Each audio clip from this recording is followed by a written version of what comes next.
শুরুতেই এ রাজ্যে এসআইআর, আর এই এসআইআর আবহেই নিশীথ উদয়ন তর্জা তুঙ্গে।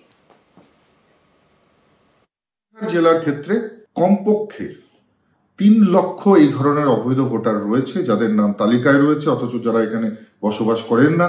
আবার অনেকে রয়েছেন ভুয়ো ভোটার, 2002-এর পরে এসে একটা ব্যক্তিকে বাবা বানিয়ে তার নামের সুবিধা নিয়ে সেখানে কিন্তু ভোটার তালিকাভুক্ত হয়েছে। তো সব মিলে বলা যায় যে একটা পরিশুদ্ধ ভোটার তালিকা সামনে আসতে চলেছে। দিনাটা, সিতাই, শীতলকুচি, তুফানগঞ্জের একটা পার্ট, মেকলিগঞ্জ, যে বর্ডার ভিলেজেস গুলো রয়েছে, এখানে দেখা যাচ্ছে জন্মের যে হার, সেই হারে যদি বৃদ্ধি হতো জনসংখ্যা, তাহলে যা হতো তার থেকে দ্বিগুণ সংখ্যক। এটা তো অসম্ভব।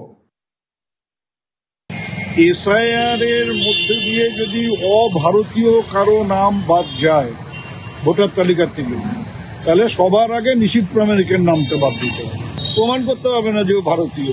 ঘিতালদা, ওকড়াবাড়ি, সুকারুকুটি এইসব জায়গায় হয়তো মুসলিমের সংখ্যা বেশি, কিন্তু প্রচুর হিন্দুও এই এলাকাগুলোতে বাস করে।